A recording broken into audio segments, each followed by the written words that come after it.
Welcome here to Wake Up Call with Dan Tortora, hanging out with you inside of where sports meets life. Appreciate you being here every Monday through Friday, pardon me, from 9 a.m. to 11 a.m.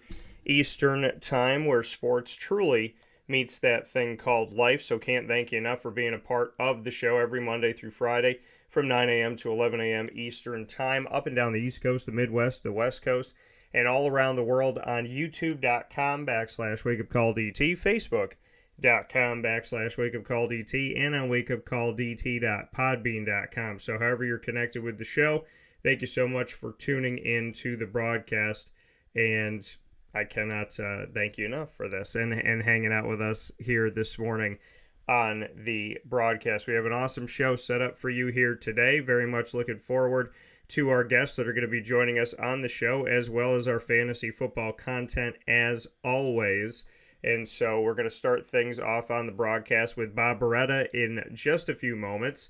Bob will be joining us, the athletics director of LeMoyne College for AD and DT. And we'll have our conversation on what's going on in the NEC, as the NEC had some moves from the last time Bob has been on the show. And, of course, we'll talk about how the fall sports have performed and heading into winter sports at LeMoyne in their first seasons in Division I as Division I competing programs. So excited to have Bob join the show inside of MonPazPopcorn.com's What's Poppin'. So Bob Beretta will be joining us in just a few minutes, and then we'll be joined around 9:30 a.m. Eastern Time by Dave Kline.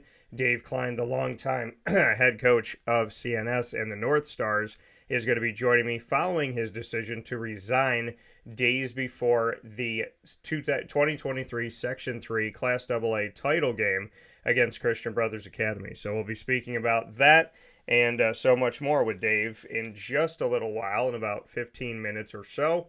And then we'll start a new video here on Wednesdays. We separate the show into two parts due to the fantasy football side of things and the desire for fantasy football owners to be able to get to their content quickly. We separate Wednesday's show into two videos so that fantasy football has its own broadcast, so you could get to all the information that you need, starting with Thursday night football all the way to Monday night. So we'll be covering Week 11, proudly presented by the Wildcat Sports Pub, in just a little bit here. So we are getting set to have Bob join the show, and in that meantime, I want to let you know that you could search Wake Up Call with Dan Tortora, or one word, Wake Up Call DT, on Amazon Music, as well as Audible, iHeartRadio, iTunes, and Apple Podcasts, Player FM, Podbean, Podchaser.com, as well as Podvine, Spotify, TuneIn, and YouTube. All you have to do on any one of these outlets is search Wake Up Call with Dan Tortora,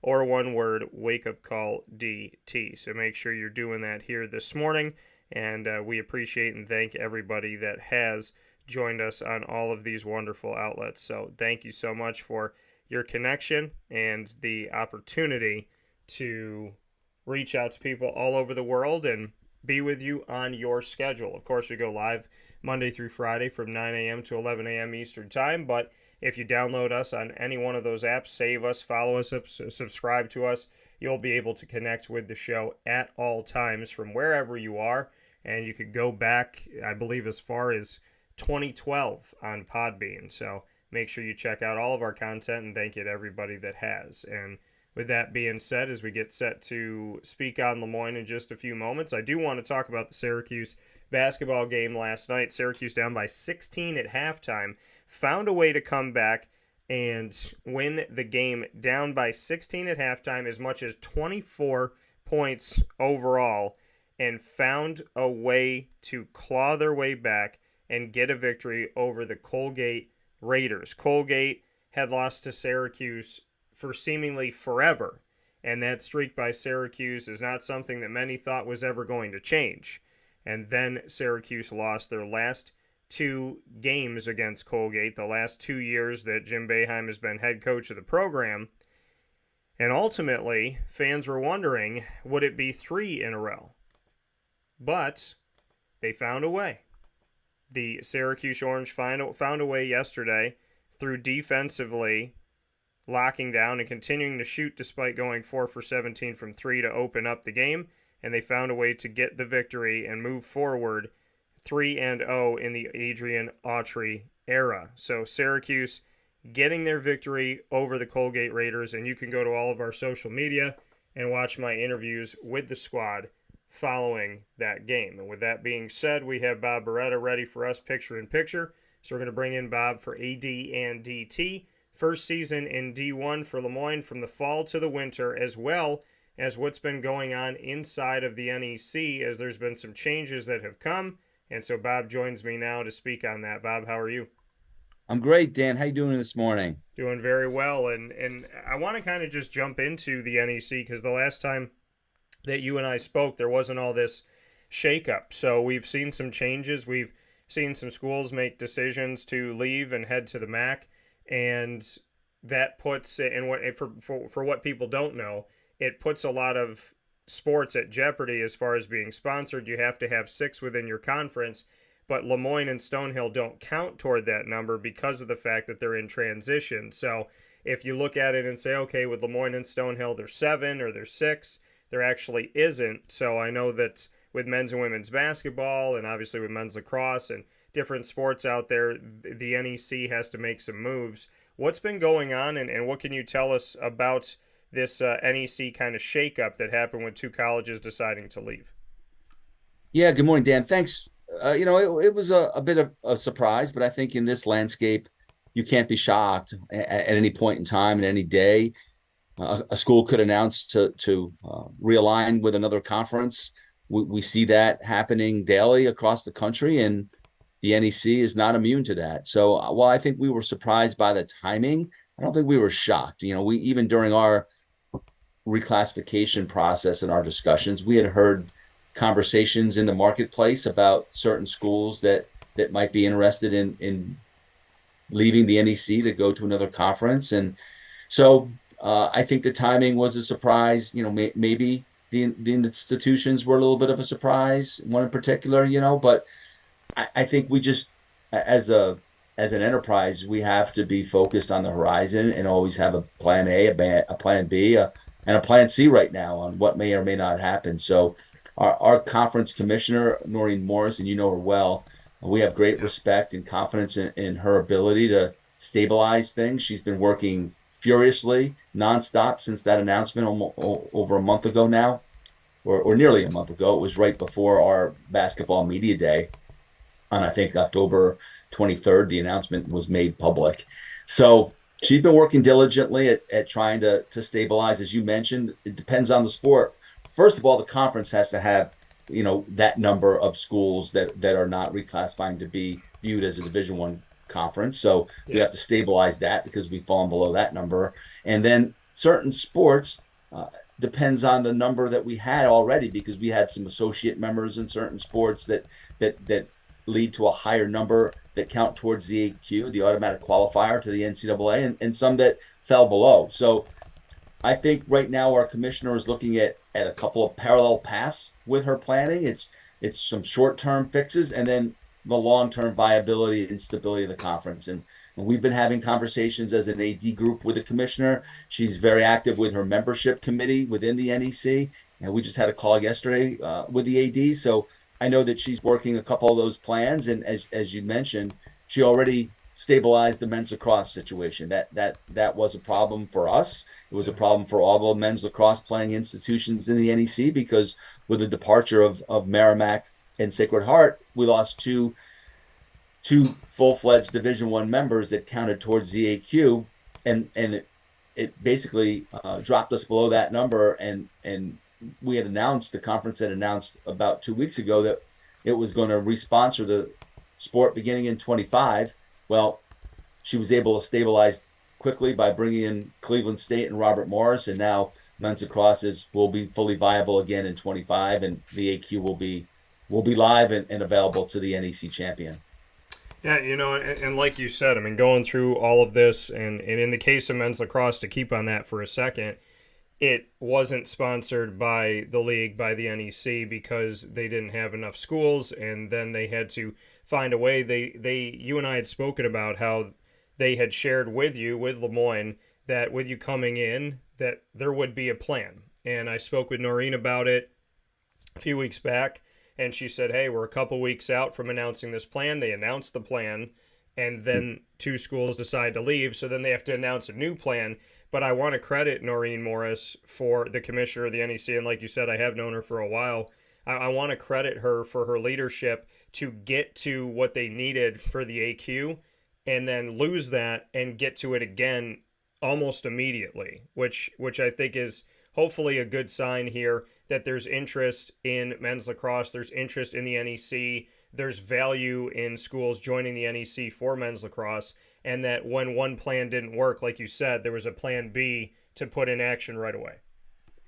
Yeah, and then and then we'll count in the long term, right? We're in year one of a 4-year reclassification, and hopefully things will change. Things could change. That 4-year reclassification period could get reduced. We're seeing things.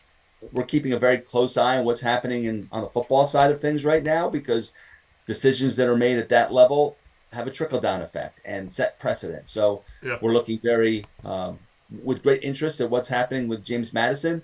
And I read that Tarleton State is looking for a similar type of waiver. Both of those schools are in reclassification processes. In terms of James Madison, they're looking to reclassify from an FCS football school to an FBS. It's a 2-year process. They're in year 2. They're not eligible for bowl games. They're also undefeated, and right now would probably be the choice to be the lead group of 5 champion if things hold serve the rest of the football regular season. So we're keeping an eye on those things. That 4-year period, we said it from the start.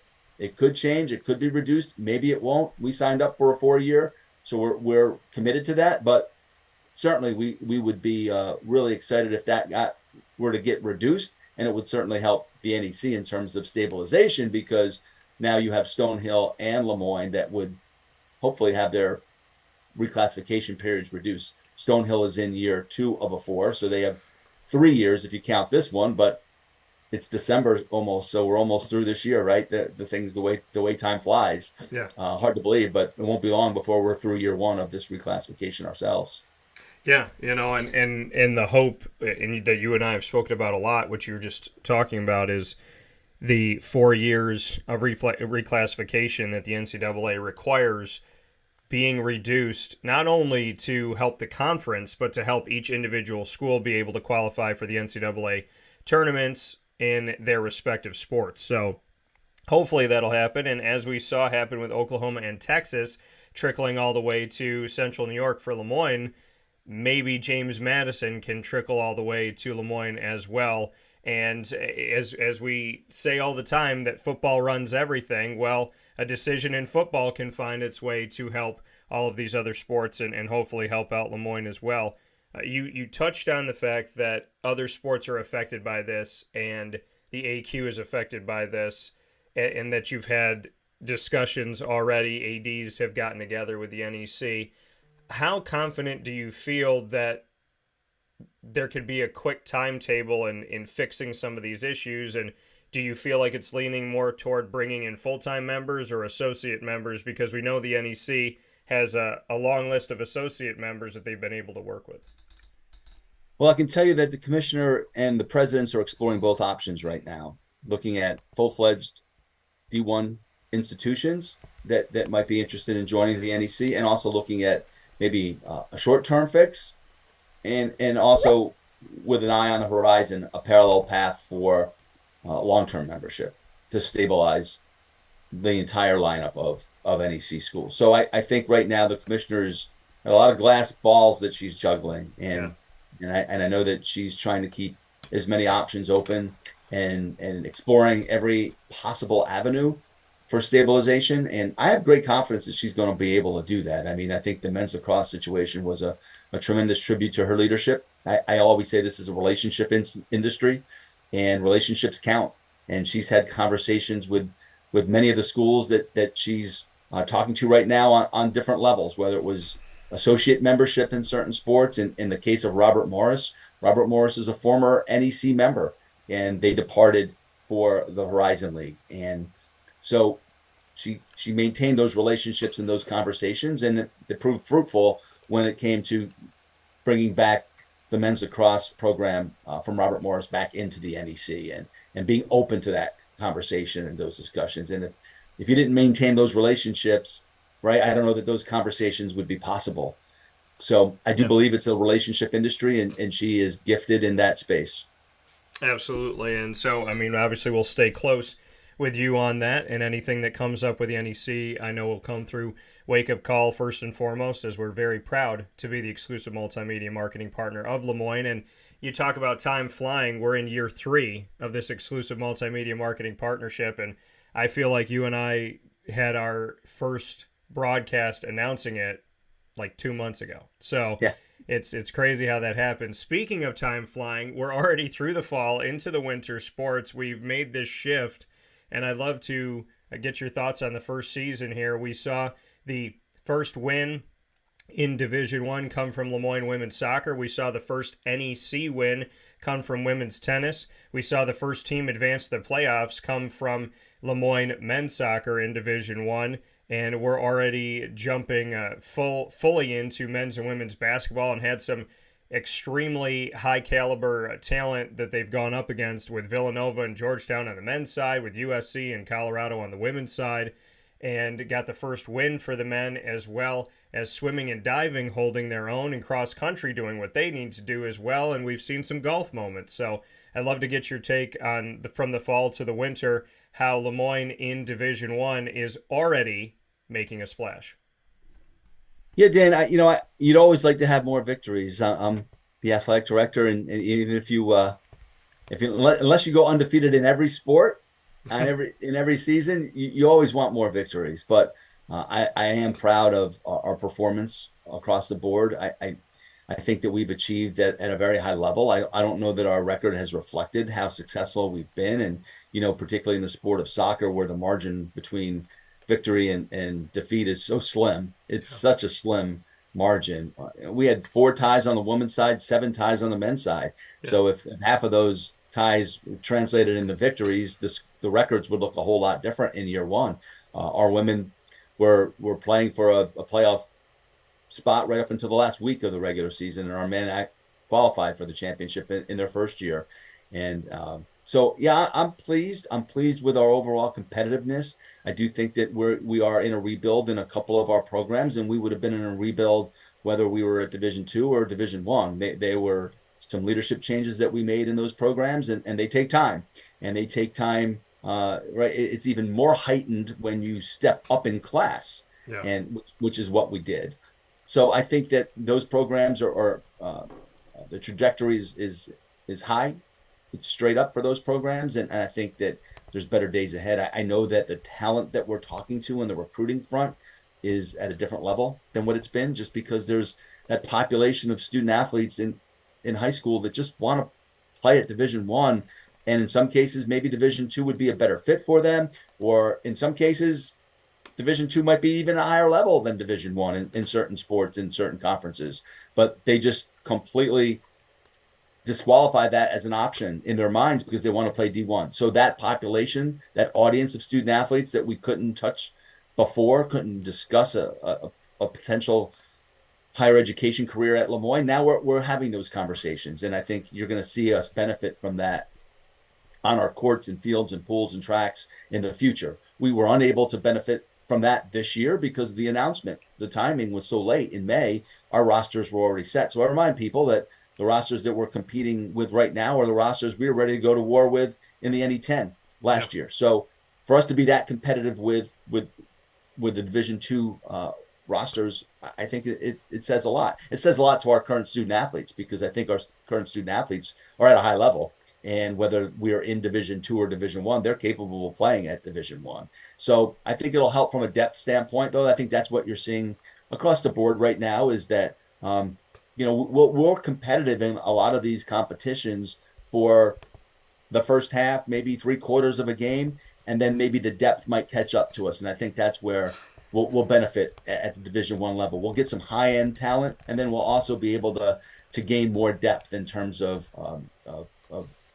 talent acquisition, if you will. So I'm excited about where we're at. I think now transitioning into the winter, again, this is an institutional decision. We made it for many, many reasons, and we're in it for the long haul. We're playing the long game here. So the short-term benefit of victories, to me, that's almost secondary. It's all the other benefits that we're enjoying right now, and you're seeing that from elevating the profile of the institution. We were on national television twice last week in basketball. We've gained tremendous market share in the media space here in Syracuse, and you've seen that, whether it's Syracuse.com or on your show or other areas that we've been able to elevate the profile of the institution. So I think it's been tremendously successful here as we've begun this journey, and it's a journey. And we have to keep in mind that it is a journey and not focus. I tell our coaches and our student athletes, we're going to measure success many different ways this year, and perhaps the least valued qualitative data measurable there, the data point might be the scoreboard. Like that might be the least valued thing that I look at when I measure this season at the end of the year as whether it was successful or not, because there's so many other things we have to consider right now. And I think we are surpassing our expectations in most all of those.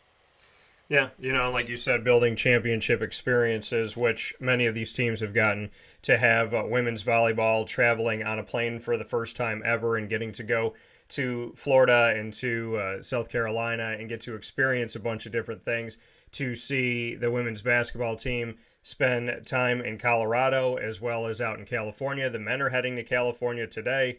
So they have the University of San Diego, UC Santa Barbara as well. So there's a lot to be said about what we're experiencing and what we're getting to do. And, teams going to Penn State and seeing that as well. So a lot of fun to be had, a lot of excitement to be had. And from being very close to everything that's going on the Heights, I can honestly tell people that to me, it has been wonderful to get to see so many different matchups and exciting competition pieces, as well as everything that you're doing to up the ante at LeMoyne, including the digital boards that we get to see now at the basketball games and, see those as we move forward as well. So there's a lot to be said about things that have been added, logos that have been added. There's more branding all throughout campus. I think that that's huge too. So if people were on campus before and then they see campus now, you're going to see a lot of drastic changes in a very positive light. And I think that speaks a lot to the mission and the vision and the desire of LeMoyne to let people know exactly who you are and to let you know that consistently. And the wins will come, but the coaching moves, the student athletes, the caliber of human being that's on campus, whether it be a teacher, administrator, as well as a student athlete and a student themselves, there's a lot to be said about the Heights. I know that because I see it daily and you see it daily, but there's good things coming. Good things have already happened. And I love to smirk when people go, do you think they were ready? I'm like, I don't know. They made the playoffs in the first year. What do you got to say about that, I guess? So keep doing what you're doing, Bob. I appreciate it as always. And I look forward to talking with you soon. Awesome, Dan. Thanks for spending the time this morning. Absolutely. And you know it. Fins up. Fins up. Fins up. Take care. Coming from Bob Beretta one more time here on Wake Up Call with Dan Tortora, where sports truly meets that thing called life. And we are going to jump right into my conversation with Coach Kline here on Wake Up Call with Dan Tortora. Dave Kline joining me here on the broadcast. And Dave and I have spoken for many years and always appreciate having Dave on. So this opportunity on Wake Up Call with Dan Tortora to have Dave on the broadcast is something, like I said, I don't take lightly. We have had him on for many, many years. Recording He's had a ton of success, recording stopped. And I always appreciate the opportunity to speak with Coach Kline here on Wake Up Call with Dan Tortora, where sports meets life. So with that being said, we're going to bring him in picture in picture. We appreciate you being here this morning. I know a lot of people would love to hear from Coach and get his thoughts on everything that's been going on and obviously his decision to move forward here. And so we're looking to have him here picture in picture momentarily on Wake Up Call with Dan Tortora. Of course, you are watching and listening on youtube.com/wakeupcalldt and on facebook.com/wakeupcalldt. So however you're connected with the show, we thank you so much for tuning in to Wake Up Call with Dan Tortora every Monday through Friday from 9 a.m. to 11 a.m. Eastern Time. And of course, you could find us on all of our outlets at any time by going to Amazon Music, Audible, iHeartRadio, iTunes, and Apple Podcasts, as well as Player FM, Podbean, Podchaser.com, Podvine, Spotify, TuneIn, and YouTube. All you have to do is search Wake Up Call with Dan Tortora, or one word, Wake Up Call DT. So make sure that you do that today, and we appreciate you so very much for everybody that already has connected with us in those ways. So we're looking to bring on Coach right now, and we are currently accessing his video here so we can bring him in picture. We don't have him on video yet, and so what we'll do is we'll take a quick step aside. We'll be back momentarily with Coach right after this. Hi, this is Amy from Mother's Cupboard, home of the whole frittata. We are open daily 6 a.m. to 1:30 p.m. For takeout orders, call 315-432-0942 and tune in to Wake Up Call with Dan Tortora for our monthly food challenge and try our Wake Up Call signature menu item available 7 days a week. Here at Mother's Cupboard, we are Central New York, and it's our honor to serve you. Ma and Pa's Kettle Corn and Popcorn Factory remind us that every day is worth celebrating at 201 7th North Street in Liverpool, New York. Open Monday through Saturday in-store and always online at maandpaspopcorn.com. Serving our Central New York community and beyond. Order anywhere, anytime at maandpaspopcorn.com. Stop in to get a tin at Ma and Pa's on 201 7th North Street in Liverpool, New York to get your half-price refills for the rest of your life. Come to Ma and Pa's for your holiday gift giving for family, friends, employees, and clients. And remember, for fundraising and events, to call 315-450-6272. That's 315-450-6272. Ma and Pa's Kettle Corn and Popcorn Factory. How corny are you? This is Jimmer Sikowski, owner-operator of Chick-fil-A Cicero, 7916 Brewerton Road in Cicero, right in front of the Home Depot. I had a deep feeling that God wanted me to do something bigger with my life and to help people, help others. I kept putting Chick-fil-A in my life, and I realized as I was going through the franchise selection process that positively impacting the lives of others was really core to what we do here at Chick-fil-A. First of all, it starts with the food. The food is brought in fresh daily. We bring in local produce. We prepare to order in the kitchen. We hand bread our chicken. We hand spin our milkshakes. It's great food. It doesn't taste like fast food. I think the second thing is the way people feel when they come in a Chick-fil-A restaurant. It's different. We try to treat people with intentional kindness here, which is very different and deeper than good customer service. And so I think it feels remarkable for most people to come in a Chick-fil-A restaurant. And then lastly, the impact that we try to have in the community is very different. It's a big part of the expectation of every operator of a Chick-fil-A restaurant is that they're actively engaged in their community, they're a leader in the community, and they're making a difference. When they realize that what we're striving to do is to shine a little light in their life, that's a very, very different experience than you will have at any other quick service restaurant. And it's that remarkable experience that I think people will emotionally connect with.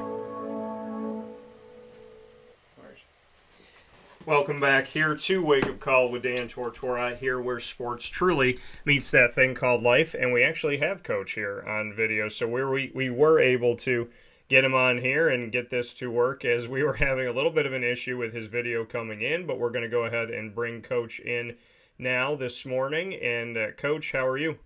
Let's see if he could hear us here. Can you hear us, Coach? Got you on video. All right, now we got you on sound. I can hear you again. There we go. So how are you, Coach?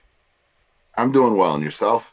Doing well, and I know that there's been a lot to kind of digest here in the community. A lot of people did not want to see you go, and are trying to understand all of this. So what can you tell us about this decision and everything that's been going on? I'll tell you what, it wasn't an easy thing. I have been probably for the last 8 months contemplating retiring at the end of the season anyhow. It was been that time for me. And as we were moving forward, moving into this last weekend, well, when everything took place, I thought back about everything that I've experienced over the last 3 to 4 years and some of the decisions that have been made that I didn't think looked at the whole entire child. I thought it was just looking at a rule book, looking at rules. And I thought this was another incident along those lines. And I decided that, after speaking with my wife, spent a lot of time with that. And, I don't want to talk like I'm, a very religious person, but, praying and thinking about things, I came to a decision that I needed to make a stand. And you said looking at a rule book instead of just looking at the person themselves, and Jackson Razmovsky, you're starting quarterback. Did you feel like they didn't look at the whole person?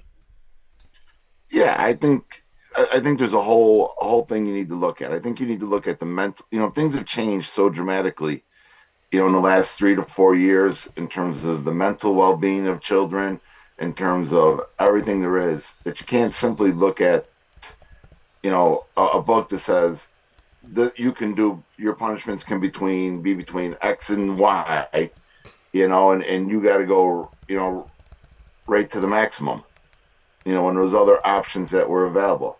And I believe that there are consequences for our actions, and I'm, and that's something that I believe in. And I believe there should have been consequences for actions. But do I believe that they looked at the big picture, looked at the child as a whole, brought the family into the whole process and everything else? No. And I know that this is a process that's, being carried out, so you can't say as much as maybe you want to say, but correct. What can you tell us about Jackson Razmovsky when you say they don't look at the whole person? How would you describe him? What do you want people to know? Because I think a lot of people are speaking for him at this time. I think Jackson's just a wonderful kid. Let's just put everything else aside. He is a wonderful, wonderful human being and a wonderful kid. He's had a clean record through his high school career, through everything else. He's never, doesn't get in trouble, does the things the right way, does everything he can the right way. Is he a 17-year-old kid that might make a mistake? Of course. But we've all made mistakes in our lives, and if we're going to be crucified for those mistakes, then, we don't have a right. We all made mistakes. We don't have a right to inflict that on anybody else. When you look at Jackson, like I said, he's just a kid. My wife and I spoke regularly. We said, if we could take a kid into our house, and raise them or do whatever, Jackson's one of those kids that we would take in a heartbeat. Here with Dave Kline following his decision to resign from Cicero North Syracuse and discussing everything that's gone on. You had told me off the air that there were other things leading up to this, and you have echoed that in conversations that you've had in the last few days.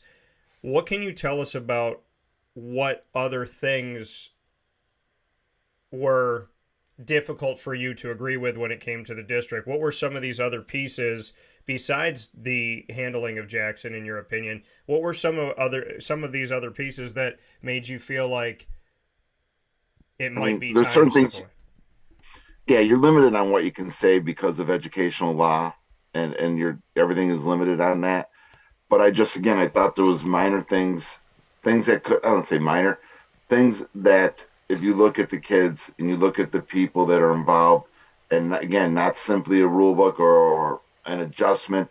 I had, there's different battles that I fought. And, unfortunately, you can't go into details on everything along those lines because you're not legally allowed to. But there have been battles, and arguments that I fought that supported, that were in support of our kids. Now, granted, not everything was like that all the time. There was a lot of good times as well. There's a lot of good people out there as well. There's, the teachers, the staff, there's a lot of really good people out there. And, so I don't want to make it sound like it's the world's worst place to be, because it's not. We had a lot of good things, and a lot of good things happen. But this was the final straw out of some of those arguments and the debates that we've been having in terms of looking at, again, the whole entire person, that I decided, I needed to say something.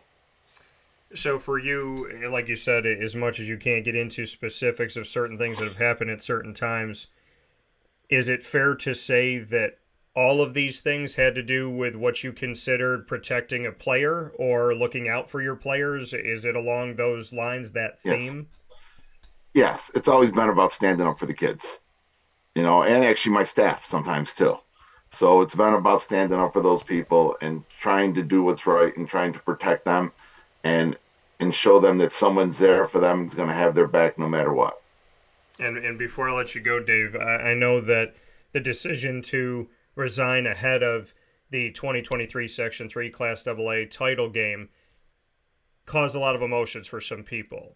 Frustrated, upset, thought, okay, if he's going to leave, don't punish the rest of the kids, continue to coach them. Why did you decide not to coach in the title game, and do you stand by that decision right now? Yes, I stand by that decision without hesitation. I would do it all again. Was it one of the more difficult weekends of my entire life? No doubt. You know what I mean? But I also know that I have a very good staff. I knew that my staff would carry on. I know, the people that I've surrounded myself with are good coaches. John Giannuzzi, my offense coordinator, Dan Castle, my D coordinator. I mean, when it comes to the game itself, I sit there on the sidelines. I talk a little bit, but those guys are the ones that are doing the X and O'ing and doing the coaching.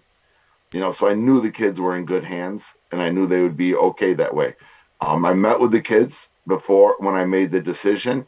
I talked with the team, and many of them knew that were in that locker room that I had fought for them as well in the past, and so they supported it. And I've gotten many text messages from team members that say that they supported what I decided to do, and they understood it as much as teenagers can understand. And they say that some people believe they can fight the system from the inside. Some people believe they can fight it from the outside. You tried to fight it from the inside, it sounds like. Now you're on the outside. Are you going to be doing anything now to help from the outside or to look for change from the outside, or are you stepping away from everything? I think that's something to look into. That's something that needs to be looked into. I need to sit down once we get through this time of a lot of passions right now, that maybe we can sit and I can talk to some people and we can figure out something. Maybe there is something that can be done. Right now everybody's still very, very emotional. It's a very emotional experience. I'm still quite emotional about it. And, so hopefully maybe we can figure out something, I would hopefully, I want the opportunity, and I'd love the opportunity to go back and to, again, not necessarily be a part of CNS football, but to go watch CNS football and be okay and be welcome there. Hopefully that's something that can happen in the future. Hopefully we can move to that point, because it was a big part of my life. And again, there was a lot of great experiences as well in there. So I want to make it sound like everything was pure torture, because it wasn't. You were part of some of those great experiences. We had a lot of fun, and a lot of enjoyment.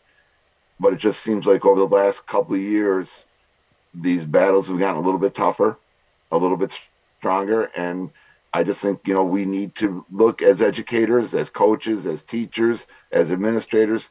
We need to look at things at a different perspective, and understand that it's more family-based. It's more children-based. It's, I don't have, people think I'm crazy.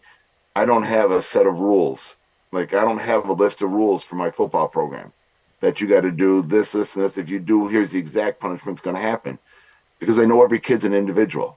I know every family's different. I know every circumstance is different. So I have to be willing to be flexible to adjust to the different situations, the different family members, the different different experiences. But there's always a consequence involved. But it's going to be different according to where it fits.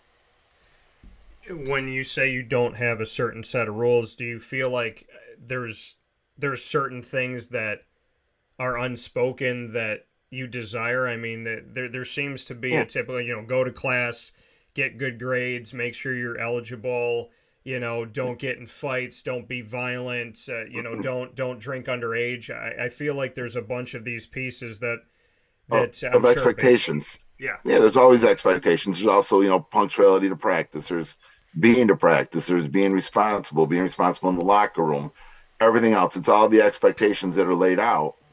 And then you have to deal with them. They know what's expected of them. Then you meet and you talk and you figure out what is the appropriate punishment. I mean, there's times this year where, during the course of the season where I've actually had to deal with some things, and I've actually spoken with my group of captains and said, what do we think is fair? What do we think is just? And we've come to a consensus together. I keep people involved. My thing is to make it an involved decision making, have people have ownership in it. You were at Henniger, you had success. You're at CNS, you've had success.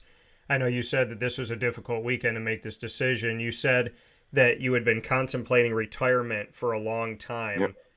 but you decided to resign instead of just retire because you wanted to make a stand. What did that stand mean to you? And do you feel like you got what you wanted out of resigning as opposed to retiring? Well, I don't know. We'll find out if things change and things become a little bit better, a little bit different. Then I guess we accomplished something. We drew some attention, hopefully, to the idea that, again, we got to look at more than just what a manual says and what the code of conduct says. We need to look at the people that are involved and discuss things with the people. Would it have been easy? Sure, I could have just went out there. I could have coached I practiced the last 2 days, played in that game, walked out, been retired after 34 years, and been like, he did it. It's over. My career is over. But I also wouldn't have been able to look myself in the mirror. I wouldn't have been able to look my wife in the eyes. Those are the things that matter to me beyond football. It's not football is a game. It's who I am as a person that matters more to me. And that's what's going to carry me through the rest of my life. Yeah, a final note here, and I'm sure we'll be talking in the coming weeks, but a final note here today. I can respect the fact that you said that you made a decision so that you could look your wife in the eyes, you could look yourself in the mirror. There's the thought that if you had coached through, amidst everything going on with Jackson and with the team, if you had coached through and you had said, okay, I retire, that the bullseye wouldn't be on you. It would maybe just be on Jackson, maybe be on the school or whatever. In this decision that you made, it almost seems like this bullseye has gone straight to you. Are you okay with that? How do you handle that? And the fact that so many people are speaking for you and having a lot of opinions about you. Doing the right thing, we know, comes with consequences sometimes, but knowing that the bullseye has kind of turned to you and turned to the fact that you left and people saying you gave up on the team, you didn't care about the team, and now there's all these opinions. How do you handle all that? Well, number one, I don't go on social media. Sorry about that. I know you do a lot of your things on social media. I don't look at people or people I follow are people that I care about. The people that know me know who I am, and that's what matters to me. There are persons behind a computer screen that doesn't know me from anything, is going to write something about me. That doesn't matter to me. What matters to me are the people that I love, that love me, and that's in going forward, and that's what matters. And so to you, you feel like you did the right thing and you're comfortable with that? Yeah, very comfortable. Well, Dave, as always, I would like to real quick, if I could, real quick. Go ahead. One thing that gets eliminated in a lot of this, and I want to commend them, the guys that on that field that went out there on Sunday, what those kids persevered through and everything that they had to go through to keep moving forward and go out there and do that. I give them credit. They lost their quarterback, they lost their head coach, but they had the fight in them and they kept going forward. So I want to commend those kids because they truly are amazing as well. Do you feel like now, stepping away, that you still have relationships with those kids and those families that are positive? Do you feel like they know their coach? I think so. I hope so. I hope they have never. I've been the same person through their whole careers, and I'm the same person today. I'm not changing who I am. Well, I can say this, Dave. I know that the decision you made, like you said, it comes with a lot of opinions, but it's not them because it doesn't matter. It's about if you can sleep at night and if you feel like you've done the right thing. And you've always spent time with me. You've always answered the phone.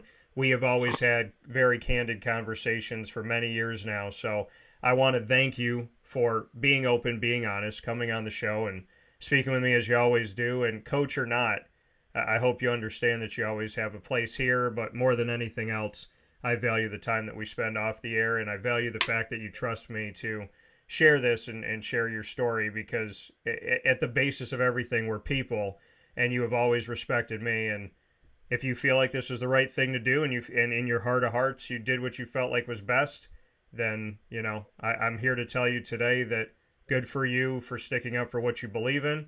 And I will always value our relationship and our connection and our friendship. And I look forward to hopefully seeing positive change that you're seeking and things that you're hoping for. But this world can be cruel. And if I know anything beyond all opinions, you have always been a very good person to me, and you've looked out for me, and I appreciate that. Well, thank you, Dan. I appreciate it, and I appreciate our friendship as well. Well, take care of Means yourself. a lot. And it means a lot All to right. me, too. I look forward to talking with you soon. All right. Talk to you soon. Bye-bye. Take care. That coming here on Wake Up Call with Dan Tortora, where sports meets life. And I appreciate Coach Kline for coming on to the show today. And I want to be clear about something. You know, when I say friendship, that doesn't mean that we don't ask the questions that we need to ask. It doesn't mean that we don't have the conversation that we need to have. It means the fact that beyond everything else, if you have a bond with somebody, you have a friendship with someone, you have a business relationship with someone, and they made a decision, whether you agree with it or not, you know, to say, hey, if you made the decision that you felt was right, and you can sleep at night with that decision, it's the same thing that I would expect Coach Kline to say to me. It's the same thing I would expect my parents to say to me.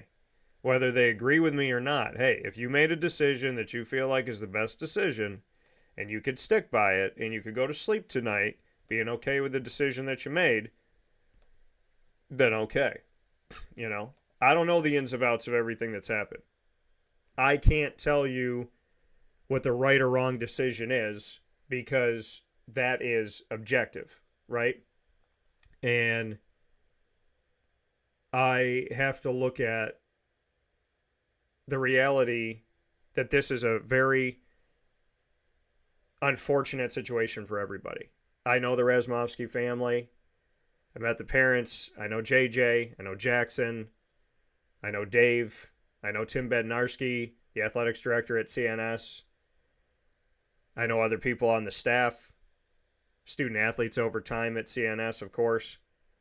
So this situation is unfortunate for everybody. And what I would have done if I was Dave Kline is inconsequential, because I'm not. And, you know, I could tell you, hey, I would have coached this game, I would have done this, I would have done that. But ultimately, he made his decision. Ultimately, the school made their decision. And what we have to remember amidst all of this is everybody has an opinion about people, right? Everybody wants to talk about people and their lives and the decisions they would have made and what they should have done and this, that, and whatever. But I want you to remember something that Dave Kline said. Whatever happens, kids do make mistakes. It's important to look if a kid is a repeat offender and constantly doing things, or if this is a first time that somebody's done something. There's a lot to look at. Knee-jerk reactions are rarely ever the right one. And I just honestly feel bad for CNS in their entirety, because that CNS-CBA rivalry that has come to us over the years, and very much in the last few years, has been exciting, not just for the players, but for the families and for our community, that there's been two powerhouses just going up against each other, making for some really great games, which makes for some really great memories, which these kids will hold for the rest of their lives. And granted, if you make a decision and it's not a good one, you know, there needs, and as Dave Kline said, if you make a bad decision, you know, there are punishments that happen with those decisions. Those things happen. I just know that a lot of people are going to be saying a lot of things about Jackson and a lot of things about his family and a lot of things about Dave Kline and a lot of things about CNS. And I just want to remember that this is a community of human beings, and how you treat people will come back to you. You may not agree with something, you may not like something, and you're entitled to your opinion. But to me, it was important to let Dave speak. Not because I've known him for many years, not because I appreciate his friendship away from the field, but because I want him to tell you what he's thinking.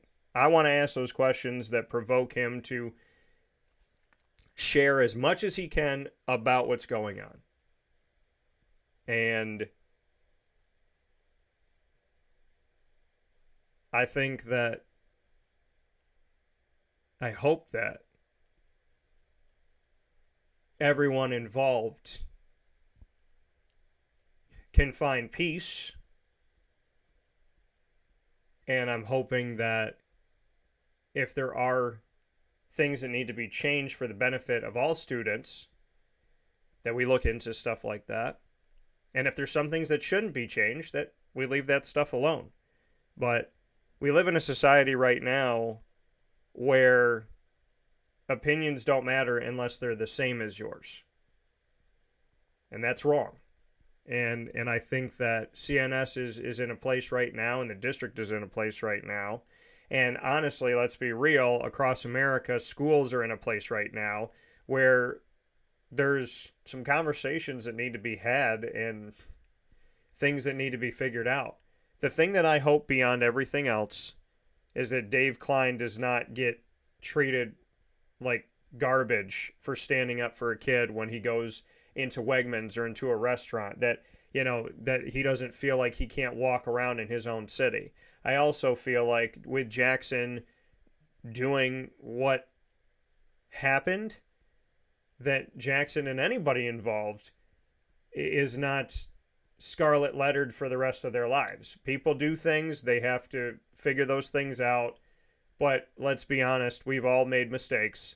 And if some of those things were carried publicly, we would be absolutely embarrassed. And I think we come from a very privileged spot of most of the things that you know, most of the people that are responding to things that have happened and giving their opinion, a lot of their stuff happened in private. And if anybody saw that, the reaction might be very different in how they want to handle those things. So we've all done things we're not proud of. We've all made mistakes, right? And I just hope that beyond everything else, beyond the punishment, that the people that make mistakes learn from mistakes. The people that do things that they know are wrong learn from those things, and that those things do not follow them for the rest of their lives. Because if a scarlet letter were to follow somebody for doing something wrong, we would all be wearing scarlet letters. Because not a single one of us has gone without a blemish in this world.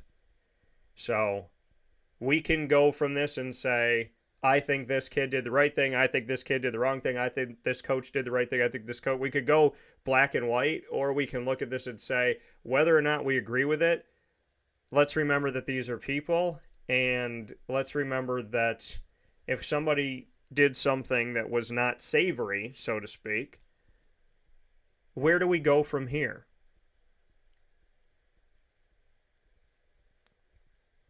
Because I don't believe in the scarlet letter side of things. I think this entire situation is unfortunate, and it's been difficult for me to find the exact words to have, because this entire situation is not ideal. But as a broadcaster, I am faced with this a lot. Not this specific situation, but I've done this for 20 years. You know, I was here with everything with Bernie Fine, went through the world of Jerry Sandusky. The fact that they were very different worlds and people treated them as exactly the same was very unfortunate. I've been through the Jim Boeheim and all of the things that came with Jim Boeheim. You know, I've seen a lot of different things. I've seen a lot of different situations, and I build a lot of relationships and close bonds with people. I don't just interview them, which is the mistake of most of the media, is they seek the story, but they don't seek to build any relationships or make any connections. They just seek to pretend that there's a relationship so that they can exploit that relationship at a time that is convenient to them in order to become successful. And I don't believe in exploiting other people for my own success. So I build relationships. And as you just watched here on Wake Up Call this morning, I still have to ask those tough questions. I still have to dig to the truth, even when those relationships are there. And that's tough. And if the situation was reversed, I would imagine that people that love me dearly would still have to ask me what my thoughts were. What was my process? Why did I do it? And so I think building close bonds is incredibly important. I think most of the media gets it wrong, and most of the media lies. And most of the media does things in order to gain something. But I'm trying to get back to the kingdom of heaven. And that might offend some of you. But in the famous words of Steve Harvey, if you don't believe in God, that's fine. You want to go somewhere else? That's cool. But I echo Dave Kline in saying I have to make decisions where I can sleep at night. And I had to ask really tough questions as somebody that I have respected for a very long time. And not a lot of people let you see behind the curtain. Why am I doing that today? Because the media owes us a hell of a lot more than what they give us. And 20 years in the business, if I've learned anything about life, if you screw people over for a story, you will eventually corner yourself into a black hole. So you have to tell the stories. You got to tell the truth. But you have to do it in such a way where you can sleep at night, keep your friendships, and at the same time tell the world the truth. And people think that's hard. How do you keep friendships? How do you sleep at night and tell the truth? How do you have relationships and bonds with coaches and tell the truth? Bonds with players and tell the truth? Because, folks, it's not hard to be a good person. It's not hard to be honest. It's not hard to have morals and values. We've just decided to be lax in our world recently, and we've decided to accept a lot of things. There's no right or wrong anymore. It's just what's doable or what we think is okay. There's no right or wrong. There's just, is this good enough? Is it enough? And to me, it's not correct. If we're not fighting for what's right, what are we fighting for? And I ask you this question. If it was your kid, would you want the same punishment? Because 99.9% of the time, people are quick to condemn somebody, but if it was their family, they would never ask for what they're asking for right now. Right? And if your husband or wife said to you, I made this decision, although it is not a popular decision because I need to be able to look you in the eye for the rest of my life. I mean, that's the thing. You can agree with Dave and you could disagree with Dave, and I understand I understand both sides of that. I understand, hey, I got to step away to make a stand, and then I understand, hey, I got to coach because I love these kids. That's not an easy decision to make. But if I said to my wife, who maybe disagreed with me, I said, hey, I had to make this decision because I could not look you in the eye for the rest of my life if I didn't do what I did. I would hope that my wife could respect that. That as much as it pains me to make a decision to torture myself for the rest of my life, knowing that I didn't do the right thing. And that's the thing. In this cluster, in this issue that has happened in our community, there's a lot of opinions. And it's unfortunate that all of this has gone on. And it's unfortunate that these are things that could be prevented, right? If this person didn't do this, if this person didn't do that, then this wouldn't have happened. It's all unfortunate. But where we go from here is the only thing that we can control. And I ask yourself the question, what would you have done? If it was your kid, if it was your team, what would you have done? I know what I would do. And I also know that I've been put in positions before where I said to myself, if I don't stand up now, I'm not going to like myself. So, and you never know the battles that people have fought. Like Dave said, there's other battles that I've fought. I can't talk about them because of educational law, but it wasn't just this thing. It was other stuff. And depending on what that stuff was and depending on the toll it took on him, the decision that he made now may be more clear to you if you say all of these other things happen and then we got here.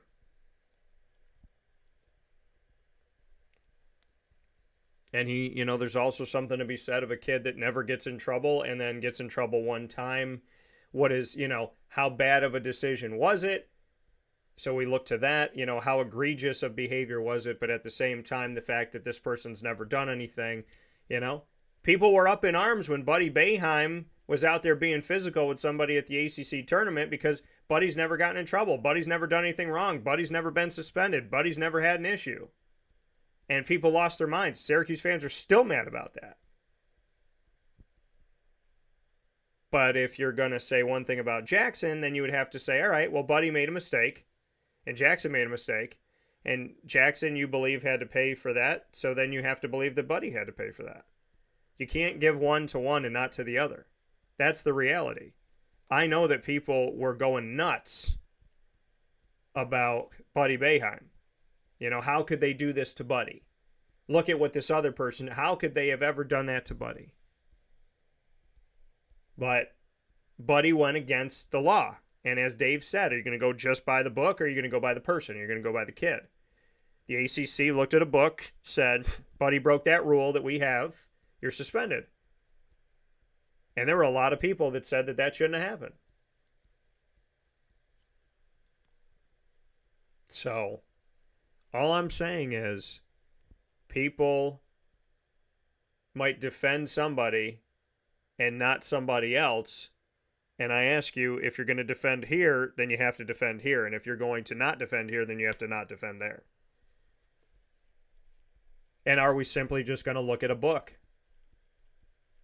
Are we simply going to say person A is better than person B? Person A I like more than person B. So they both committed different crimes. They were both suspended, but I agree with person A and I don't agree with person B. These are things that we have to look at. They're things that we have to discuss. We're only going to grow as a society if we can have compromise and we can work on things together. You realize that. Society is doomed to fail, and it's already failing in America because we don't have open dialogue conversations where people that starkly disagree with each other try to come to some type of a compromise. So, I know Dave Kline, the man, better than a lot of people out there in the media. And I wanted to have him on the show because I knew that I would ask hard questions, but I also knew that he would know that it's coming from a place where I respect him as a human being. And that dance of building relationships and telling the truth is not a hard thing if you care about people.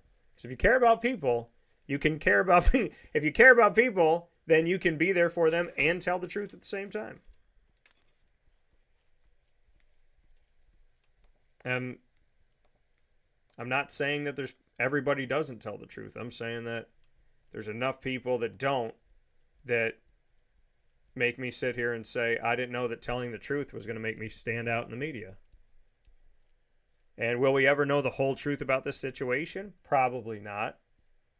Probably not, due to educational law, due to the school looking to protect itself, the district looking to protect itself, the family looking to protect itself. But in a world where we think we deserve everything, right, because everything's public and there's social media, we're going to demand and demand and demand instead of realizing the fact that if it was your household, you wouldn't want people to know. If I was in high school and I got in trouble and I made a mistake and I had a clear record and I had never done anything wrong, my mom and my dad would say, you did something wrong, son. There'd probably be some type of a punishment. There would definitely be a conversation. But would my parents want me to pay an ultimate price for certain things? Or would they say, you made a mistake for the first time in 10 years, 15 years, 18 years. This is what we're going to do about it. So the long and short of it is I'm trying to say there's things I agree with and there's things that I don't. There's things I would have done and there's things I wouldn't have done if I was involved in this situation. But ultimately, I know above all things that these are children of God, young and old. And I am not in the business of condemning anybody. That is not my job. So I will tell the truth. I will ask the questions that need to be asked, in my opinion. But I'm not here to condemn the Klines, the Razmovskis, CNS, the district. I am here to discover what happened, why it happened, how it happened, and what we can do to protect people moving forward. Because if we don't learn from this, if we don't grow from this, as a community, as everybody that's involved, if we don't grow from this moment, then we will fail far more than any failure you deem a failure today. And with that being said, we'll take a step aside for a fast break. We'll be back right after this.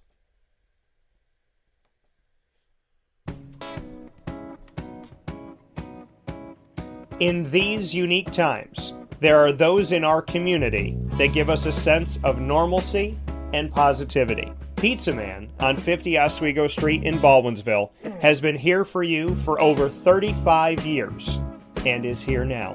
Call 315-638-1234 or order online at pizzamanbville.com to bring those familiar tastes into your home. And remember to come see our monthly on-site broadcasts centered around the community and our Baldwinsville Bees. Pizza Man in Baldwinsville. Any way you slice it, they are always here for you.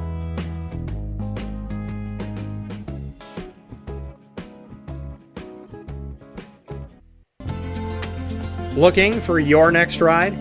Look no further than Great Lakes Honda City, located on 7140 Henry Clay Boulevard in Liverpool, New York. Serving our community for decades, their new and pre-owned vast array of vehicles are available to you Monday through Saturday on site. To search from home, shop at GreatLakesHondaCity.com.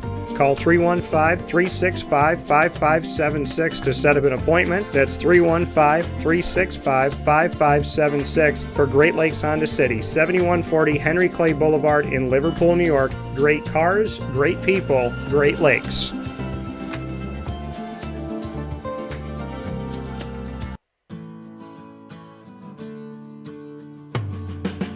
Our corporate purpose at Chick-fil-A is to glorify God by being faithful stewards of all that's entrusted to us and to positively influence all those who come in contact with Chick-fil-A. And what became increasingly clear from our success in Cicero is that people love Chick-fil-A. And also I think we recognized that, we had a great opportunity to grow the brand and grow our platform. I felt incredibly grateful when I was selected to be a Chick-fil-A operator.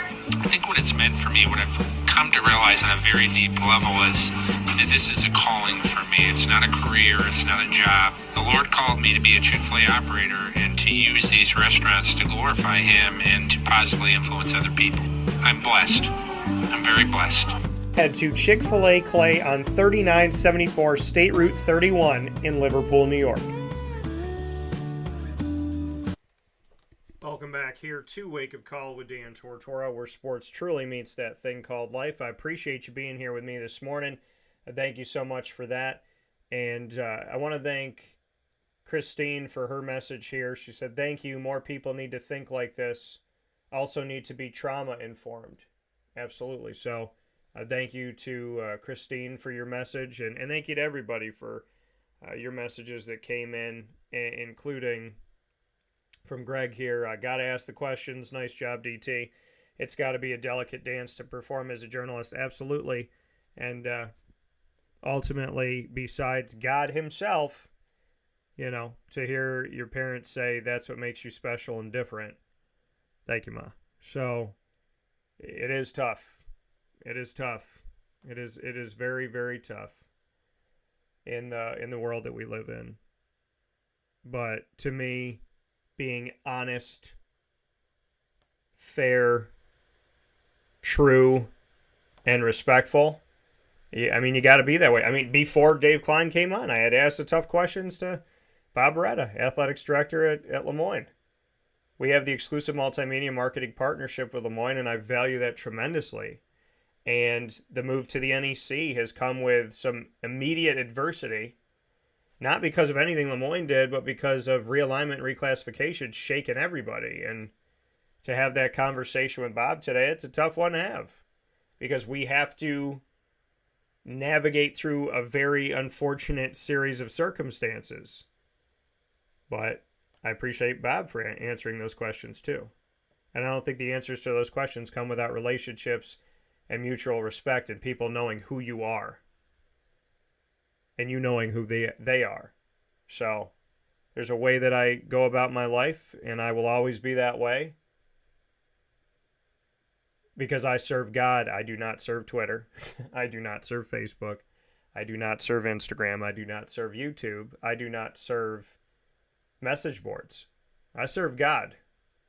So if you want the truth, you know where to go. And if you want somebody who genuinely cares about other people and builds relationships so that you can have those true stories, you know where to go. With that being said, we'll take a step aside here. We're going to start a new video in just a couple minutes to shift gears into fantasy football. So thanks for being with us, and we'll see you in just a